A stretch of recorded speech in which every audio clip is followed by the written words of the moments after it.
annual STEM Slam. This year it is hosted by the UMass chapter of Informs, and there have been a lot of organizers, and we just want to also thank a lot of people that helped us. So the Inform student chapter is the one sponsoring it this year. So thank you to all of the people that have helped us organize and fund the prizes and the audience giveaways. So make sure you stay till the end because we will have some audience choice giveaways. We have our 3 judges in the front. If you could please wave your hands.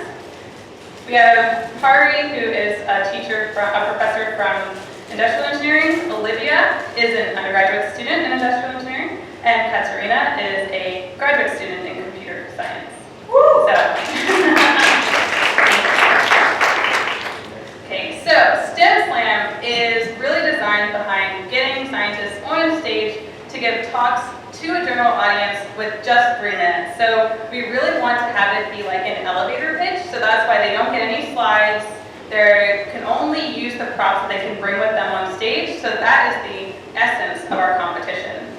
And we are really just hoping to kind of promote the public speaking and give people a chance to practice this.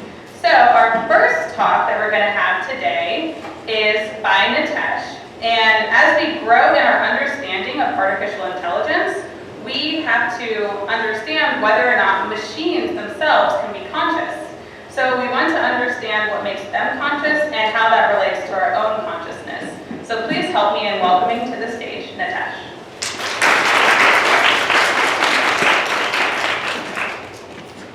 Just want to check. Can everyone hear me?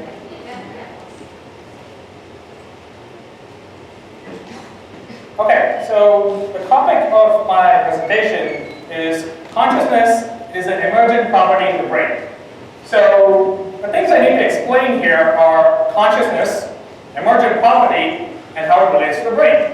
If I do that, I've kind of achieved what I wanted to do. So consciousness is like one of the most familiar things to us, but it's also notoriously hard to define, right? My favorite and go-to definition is consciousness, that annoying kind between naps. But for now, I'll loosely define it as a state of being awake, aware of your surroundings. Right? This will also include things like sense of self, subjective experience, and so on. It's one of the most interesting and hardest problems to study and understand. Like 35 years ago, if you were trying to study consciousness, they would tell you, get tenure first. But nowadays, it's so popular that everyone wants to study it. So we have consciousness. The next one are emergent properties. These are properties exhibited by a larger entity as a whole, but not exhibited by the smaller constituent parts. Right? Kind of like the saying, the whole is larger than the sum of the parts.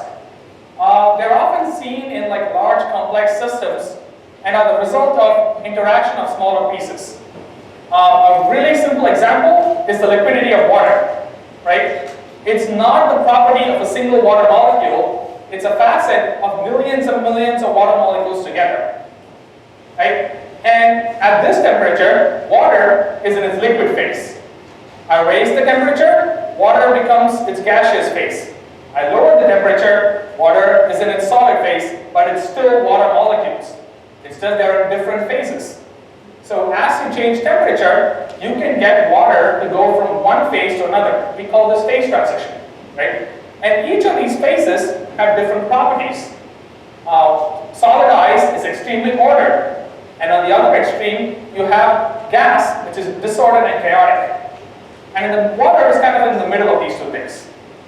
So let's combine these concepts with respect to the brain, right? The brain is a complex network of neurons that fire depending upon what you see and hear. So these neuron firings decide how the things that we see and hear are perceived by us. So depending upon how the neurons fire, generates our different phases of consciousness. You can have all the neurons in your head firing and it would generate feelings of seizures. On the other extreme, you have all the neurons firing in like a random manner, in a chaotic manner, and you get unconsciousness. And every other aspect of consciousness is packed between these 2 extremes. Thank you.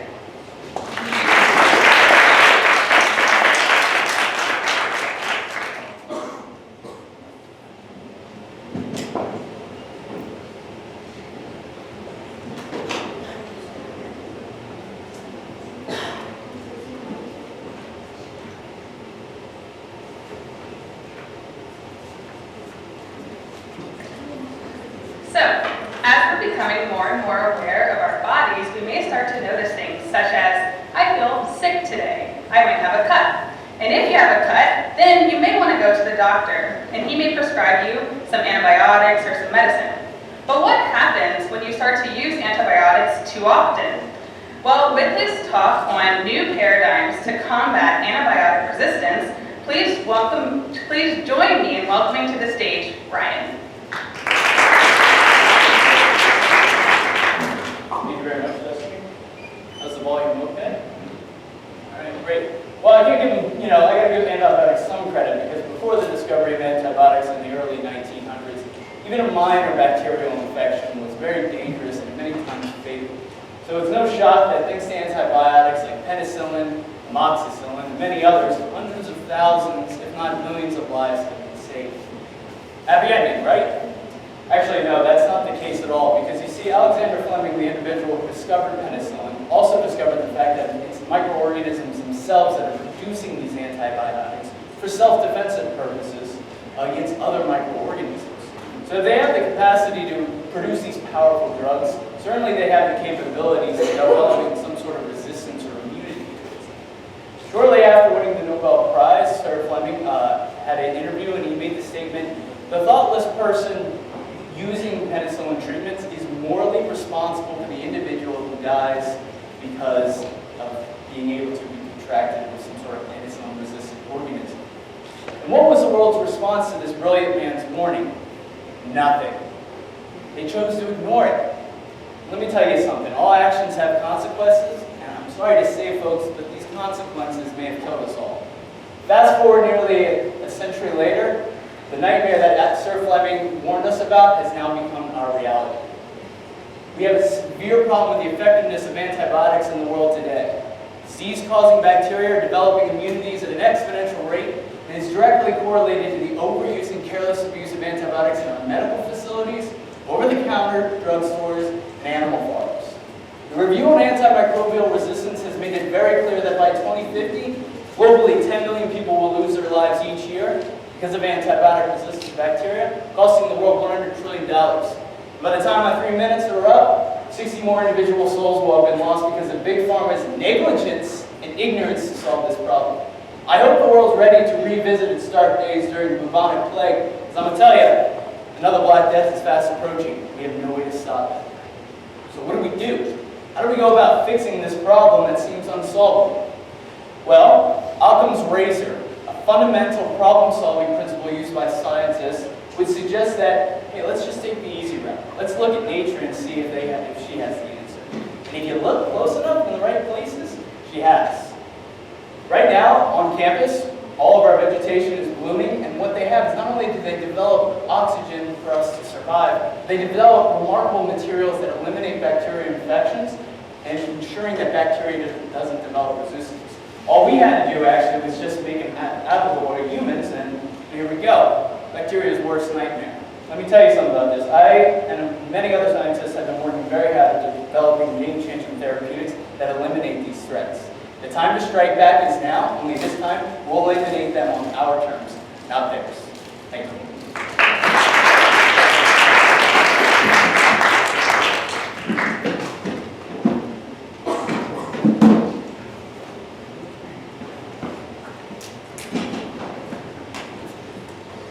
So, if you're heading back from the doctor and you happen to be driving down Route 9 heading towards Northampton at 5 p.m. on a weekday, you might be stuck in a little bit of traffic. Our next speaker is here to tell us about how city planners are actually working to solve this traffic problem. So please help me in welcoming to the stage Sayeeda.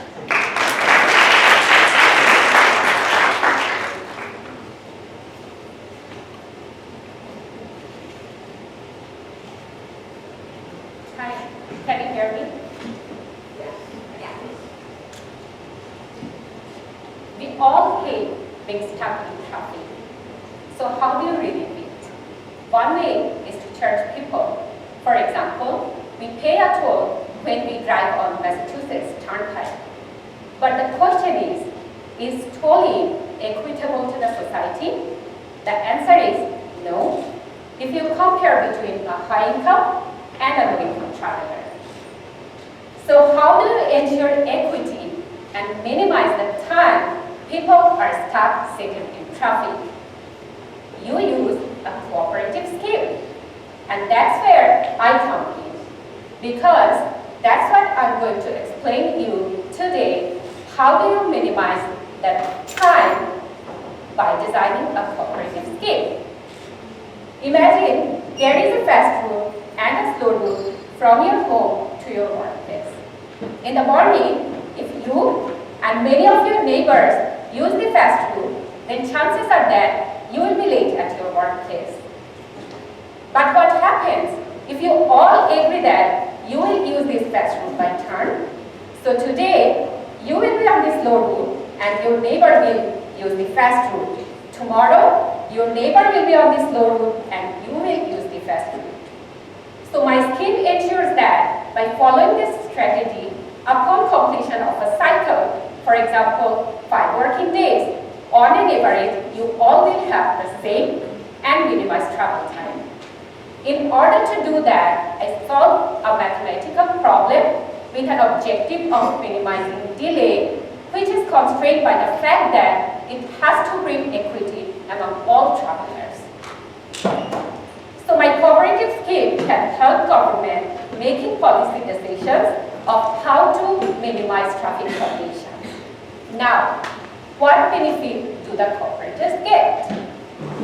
So the people who will participate in the scheme will use the fast route for free during their term. And people who will not participate will pay a high penalty for using that fast route. And this penalty will be distributed among the cooperatives. So by cooperating, you are not paying a toll, your travel delay is reduced, and you are getting rewards. So this is the idea of my cooperative scheme, making road less congested and more equitable to the society. Thank you.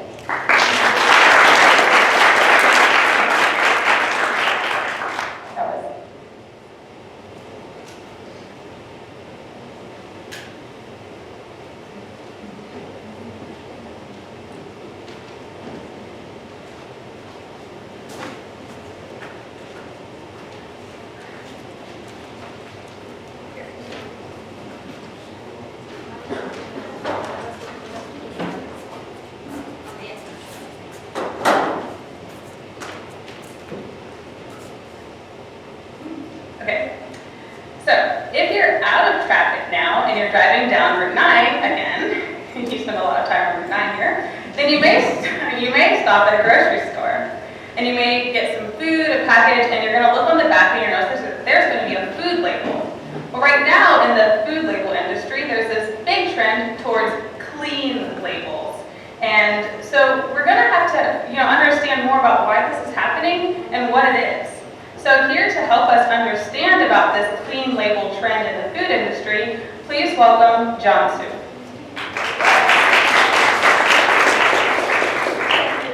Can you hear me? Yes. Okay. You may have heard of the clean label trend. This is the biggest trend in the food industry as of today. But what does clean label mean? Do the consumers know it? Does the food industry even know it? And the answer is no. No one actually knows what is clean label because there is no official definition for clean label. But still, consumers are demanding it and the food industry is producing it. It is actually becoming the rule in food industry today. Clean label can mean anything from non-GMO to organic, minimally processed to no preservatives added. And that's why some food companies are adding some labels to their products such as pure, clean, earth-friendly, and simple. But simple is not so simple when it comes to food processing. Because in order to address the demands from the consumers, have a food that tastes good and also has a long shelf life, also have some functionalities related to some foods such as thickening in salad dressings, we have to use ingredients that cannot be so simple. For example, let's talk about emulsifiers. What are emulsifiers? When we have an oil and water mixture and we vigorously shake it or apply a physical force such as high pressure, the oil will be dispersed in the water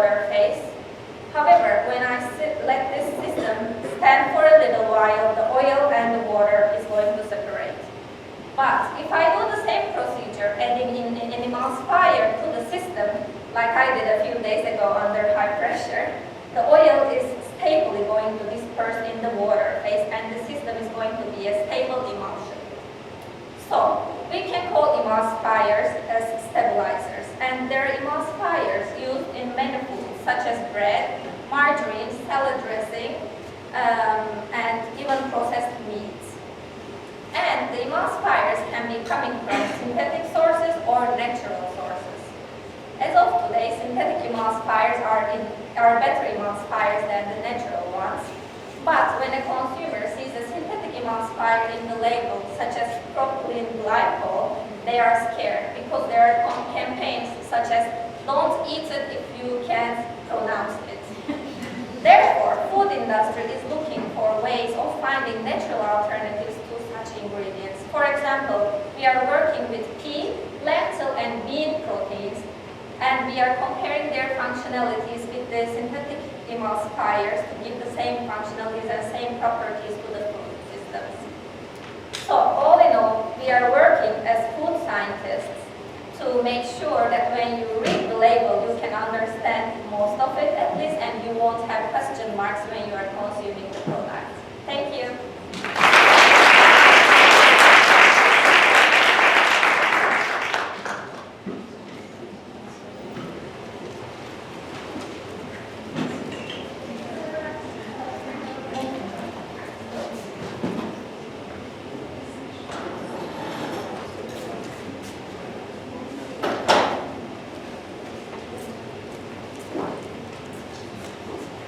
Okay, so now we've gone from the hospital to the grocery store, and now we probably want to leave.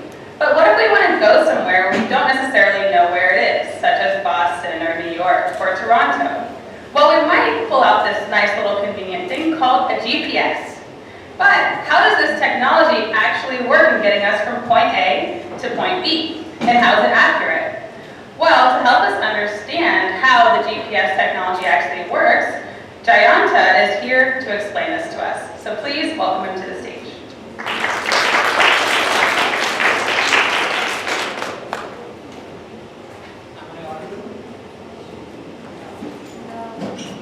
Am I audible now? So, as Destiny said, if I tell you that this event has been shifted to Boston, some of you might take a car, some of you might take a bus, some of the adventurous of you might choose to walk because you have a GPS phone, right?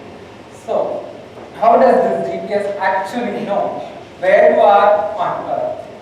Let me tell you. So, this GPS system was created by US military. It consists of around 50 satellites that go around the Earth. So, what do these satellites do? Each of these satellites just broadcast messages to the Earth every now and then. What do these messages contain? They contain the time that the satellite is seeing and their location. So, we all have GPS devices, and these devices keep on listening to all of these messages. So, when you use your GPS, these devices get all those messages and they know their own local time. They use this local time and the time sent by the satellite, and they just subtract those two times to get the distance they are from the satellite. How do we get the distance? We know that these messages are sent at the speed of light. So we just get the distance. So one satellite has sent you the message and you know that you are at 100 kilometer distance from that satellite. But you might be anywhere 100 kilometers in any direction from that satellite, right? So just to know your exact direction, just to know your exact location, you use 3 such satellites so that you know 3 coordinates that can pinpoint you on Earth. There is a subtle problem here. I told you that your device uses the local time to calculate. But this time might be out of order from that of the satellite. You know, the satellites are the paragon of accurate time. So, you use one more satellite to just make sure your time is the correct time. So this way, the number of satellites you use actually increases the accuracy of your location. You might be on Mount Everest, you might be on Mount Holyoke, you just know that your location is accurate because you are using a number of satellites to get your location. Thank you.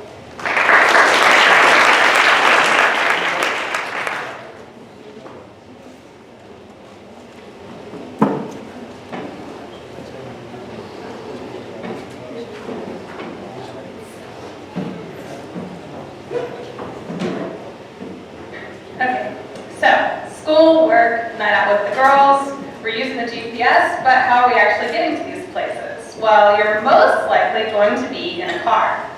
But right now, there's this trend to try to get people to use less and less cars when they're trying to go places. So how can we reduce our dependency on that? Well, Katerina is here to tell us with her talk, Reducing Car Dependency in Urban Transportation. So please welcome her.